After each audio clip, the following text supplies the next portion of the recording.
Hello dear student. हम DNA molecules के बारे में पढ़ रहे हैं और इससे पहले हमने डीएनए की जो डिस्कवरी है उसके बारे में पढ़ा और उसमें लास्ट में हमने वाटसन क्रिक मॉडल्स के बारे में डिस्कस किया कि लास्ट में जो डीएनए की जो स्ट्रक्चर है, जो वेल एक्सेप्टेड मॉडल है, वो है the Watson Crick DNA model. इसकी जो डिस्कवरी बहुत इंटरेस्टिंग है और इसमें जो वाटसन क्रिक जो मॉडल्स जो वेल एक्सेप्टेड अभी माना जाता है, लेकिन इसमें एक्चुअली 5 लोगों का बहुत ज़्यादा योगदान रहा डीएनए डिस्कवरी में। उसमें एक तो रोजालिन फ्रैंकलिन, दूसरे जो किंग्स कॉलेज है उसकी उसमें मॉरिस विल्किंस, और कैम्ब्रिज यूनिवर्सिटी के जेम्स वाटसन, फ्रांसिस क्रिक, और कैलटेक यूनिवर्सिटी के लिनस पॉलिंग। लाइनस पॉलिंग बहुत ही ग्रेटेस्ट साइंटिस्ट थे और उन्होंने बहुत सारी डिस्कवरी की गई। इसके साथ में उन्हीं को ऐसे बहुत ही कुछ ही एक ही 5 या 6 साइंटिस्ट है जिनको डबल नोबेल प्राइज़ मिला, उसी में से एक लाइनस पॉलिंग है। उन्होंने प्रोटीन मॉलिक्यूल्स के बारे में बहुत सारी इंफॉर्मेशन हमें दी और बहुत सारे मॉडल्स दिए, बहुत सारी थ्योरीज दी, और उन बहुत सारे जो कैरेक्टर है कोशिका के उन्होंने बहुत ब्यूटीफुल एक्सप्लेन किए। तो उनका जो एक तरह से प्रभाव था साइंटिफिक कम्युनिटी में वो बहुत ज़्यादा था।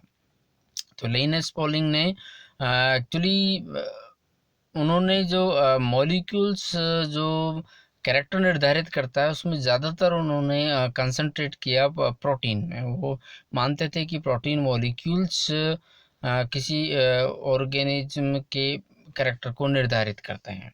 इसके अलावा पॉलिंग ने बहुत सारे मॉडल्स के थ्रू बहुत सारी जो किस तरह से डीएनए काम करता है और प्रोटीन मॉलिक्यूल किस तरह से काम करते हैं, इस पर बहुत ज़्यादा काम किया। तो इससे एक्चुअली बेसिक जो स्ट्रक्चर है या बेसिक जो वर्किंग है कि मॉलिक्यूल्स की, डीएनए मॉलिक्यूल्स की, उसको समझने में बहुत ज़्यादा सहायता मिली। इसके अलावा जो दूसरा जो मेन रोल रहा इसमें मॉरिस विल्किंस और रोजालिन फ्रैंकलिन का, जो किंग्स कॉलेज में थे।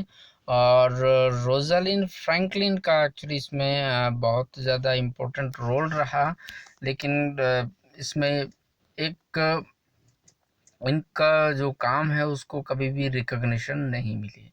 रोजालिन फ्रैंकलिन को dark lady of DNA discovery भी कहा जाता है, क्योंकि इनके काम को कभी सराहना नहीं मिली। बाद में जाकर के लोगों ने रियलाइज़ किया कि वास्तव में रोजालिन फ्रैंकलिन का काम जो बहुत ही इम्पोर्टेंट था। विल्किंस भी और विल्किंस की लैब में रोजालिन फ्रैंकलिन ने काम किया और ये एक्सरे डिफ्रैक्शन पे काम कर रहे थे, और इन्होंने डीएनए मॉलिक्यूल्स के बहुत सारे एक्सरे डिफ्रैक्शन मॉडल्स लिए और उसमें उन्होंने बैट जो डीएनए है, मतलब जो एक तो ड्राई डीएनए और एक बैट डीएनए, दोनों के एक्सरे डिफ्रैक्शन उन्होंने लिए एक्सरे क्रिस्टलोग्राफी के थ्रू। और उन्होंने एक बहुत ही पॉपुलर इमेज जिसको 51 के नाम से जाना जाता है, फोटो 51, जो रोजालिन फ्रैंकलिन ने ली डीएनए मॉलिक्यूल्स की। और उस इमेज से ये बिल्कुल शार्प हो गया कि जो डीएनए मॉलिक्यूल्स हैं वो डबल स्टैंडर्ड हेलिकल मॉलिक्यूल्स हैं। इसके पहले बहुत सारी चीज़ें सोची जाती थी, और जेम्स वाटसन और फ्रांसिस क्रिक एक्चुअली इनको अभी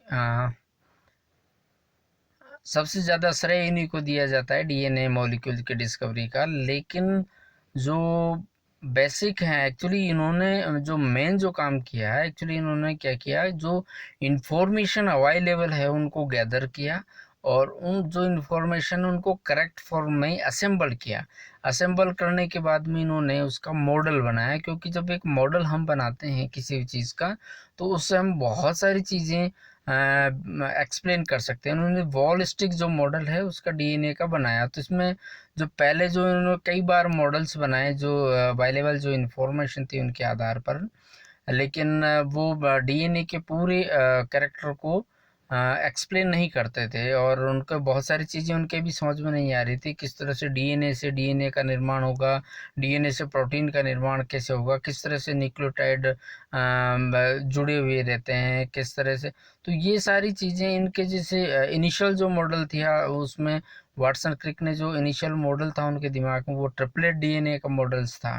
ट्रिपलेट डीएनए होता है और इसके अलावा जैसा कि अभी हम जानते हैं डीएनए मॉलिक्यूल्स हैं, डीएनए मॉलिक्यूल्स के बाहर की तरफ इसमें फॉस्फेट जो है ना उसकी बैकबोन पाई जाती है। ये इनका मानना था कि ये अंदर की पाई जाती है, लेकिन जैसे जैसे इंफॉर्मेशन आती गई ये अपने मॉडल्स को करेक्ट करते गए और फाइनली जो इनको बिल्कुल जो क्लू मिला, जैसे लास्ट में बहुत ही अमेज्ड हो गए, वो था रोजालिंड फ्रैंकलिन का वर्क। क्योंकि उस जैसे इमेज इनको दिखाई तो उन्होंने अपने पूरे जो मॉडल है उसको रीअसेंबल किया और रीअसेंबल करने के बाद में उनको बिल्कुल उसी रोजालिंड फ्रैंकलिन का जो डिस्कवरी थी या उनके जो एक्सरे क्रिस्टोग्राफिक जो इमेजेस थी उसके आधार पर उन्होंने बिल्कुल क्लियरली ये इस्टेब्लिश कर लिया कि we have to be know that DNA molecules की वास्तव में स्ट्रक्चर ये होगी।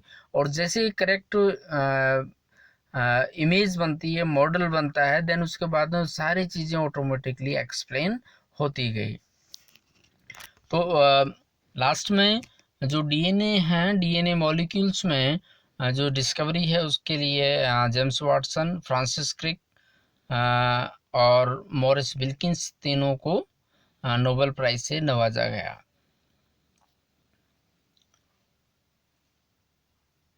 जैसा कि इससे पहले भी हमने इसकी हिस्ट्री के बारे में पढ़ा था डीएनए डिस्कवरी में, तो ये एक बहुत ही the discovery of DNA double helix one of the greatest finding of this time, मतलब अभी तक की इस सेंचुरी की सबसे बड़ी डिस्कवरी में डीएनए मॉलिक्यूल्स की डिस्कवरी को कंसिडर किया जाता है। क्योंकि बायोलॉजी में अगर हम बात करें तो बायोलॉजी में ये बहुत ही इम्पोर्टेंट है। और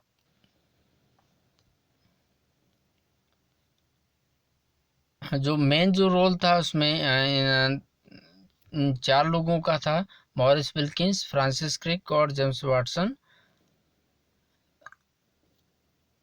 एक्चुअली जो रोजालिंड फ्रैंकलिन जो किंग्स कॉलेज में काम करती थी, वो इन मॉरिस विल्किंस लैब में,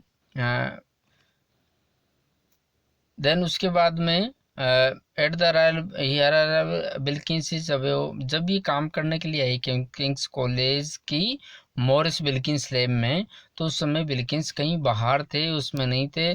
देन उसके बाद में विल्किंस जब रिटर्न किए तो उन्होंने देखा कि फ्रैंकलिन ने उनकी पूरी लैब है उसको एक तरह से कैप्चर्ड कर लिया था और सारा काम बहुत ही वो करती थी। और एक और बात है, फ्रैंकलिन ने बहुत ही अर्ली एज में उनकी ओवेरियन कैंसर से उनकी डेथ हो गई थी। देखा कि विल्किंस ने देखा कि फ्रैंकलिन बहुत इंटेलिजेंट थी और वो एक तरह से इंडिपेंडेंटली काम करना पसंद करती थी, वो किसी के साथ में शेयर करना नहीं चाहती थी। और उन्होंने बहुत सारा समय एक्सरे डिफ्रैक्शन की इमेज में बिताया और उसके बाद में हैंनरी रिटर्न कैलकुलेशंस की। अभी तक विल्किंस ये समझ रहे थे फ्रैंकलिन उसकी एक असिस्टेंट है, लेकिन इससे क्या है कि दोनों के बीच में बहुत सारी टेंशन हो गई। और टेंशन होने के बाद में फिर रोजालिंड फ्रैंकलिन ने उनकी जो लैब है उसको अल्टीमेटली उसको छोड़ दिया। लेकिन छोड़ने से पहले उन्होंने एक पेपर को राइट किया और अपनी जो डिस्कवरी है, अपने जो काम है उसको पब्लिश करवाया, जिसको एक्सरे डिफ्रैक्शन के नाम से जानते हैं। उन्होंने ये बहुत ही इम्पोर्टेंट दो पिक्चर ली और उसमें 1915 Franklin discover the two form of DNA through X ray diffraction image. इसमें पहला एक ड्राई है और दूसरा वेट इमेज है। और इससे इसको इमेज ऑफ 51 के नाम से भी जानते हैं। और इससे ये क्लियर हो गया कि डीएनए मॉलिक्यूल्स हेलिकल्स नेचर का है और डबल स्टैंडर्ड मॉलिक्यूल। इसके बाद में वाटसन और क्रिक ने एक्चुअली क्या किया है, जो वाटसन थे जो अमेरिकन यूनाइटेड स्टेट्स में काम करते थे, वो उनको काम करने के लिए क्रिक के पास में आए जो कैम्ब्रिज यूनिवर्सिटी में काम करते थे। फिर दोनों ने मिलकर के मॉडल बिल्डिंग अप्रोच को अपनाया कि किस तरह से, क्योंकि ये एक्चुअली ये इसलिए इम्पोर्टेंट था क्योंकि तब ये पता चल गया था कि डीएनए मॉलिक्यूल्स जेनेटिक मटेरियल है, बिल्कुल क्लियर हो गया था। और इसमें किसी को कोई संदेह नहीं था, किसी तरह की कोई इसमें कोई डाउट नहीं था लेकिन जो सबसे इम्पोर्टेंट ये था कि अब वास्तव में डीएनए की स्ट्रक्चर क्या है, तो इसके लिए बहुत सारे साइंटिस्ट इसमें काम कर रहे थे और ये भी बहुत बिल्कुल क्लियर था, पक्का था कि जो डीएनए की स्ट्रक्चर को एक बार अनरिवील्ड कर देगा उसे जो नोबेल प्राइज मिलना लगभग तय था।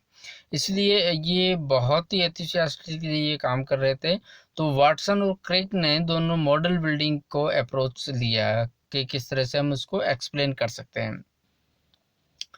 दे physically built model out of wire, sheet metal, nuts, bolt को come up the structure of DNA, क्योंकि नट बोल्ट के द्वारा इन्होंने इस मॉडल को बनाया ताकि वो एक्सप्लेन कर सके, हर एक चीज़ को वो एक्सप्लेन कर सके, हाथ से छू करके उसको एक्सप्लेन कर सके, क्योंकि जब हम को डायग्राम ड्रॉ करते हैं तब उसमें उतनी हमारी माइंड की जो ग्रेस्पिंग पावर है वो उतनी नहीं जा पाती, इसलिए इसको मॉडल बिल्डिंग अप्रोच का से उन्होंने समझाना उचित समझा, क्योंकि उन्होंने पाया कि something the fingers can grasp what the mind can not.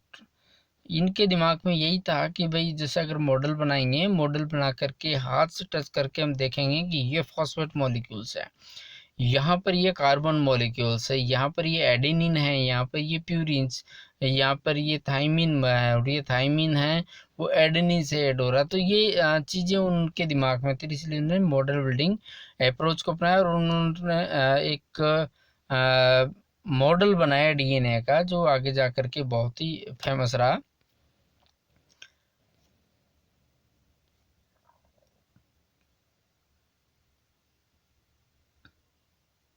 Watson क्रिक का जो मॉडल था जो उन्होंने शुरू में बनाया, पहले जो उन्होंने मॉडल बनाया उसमें कुछ बेसिक मिस्टेक्स थी, एक्चुअली वो परफेक्ट नहीं थी।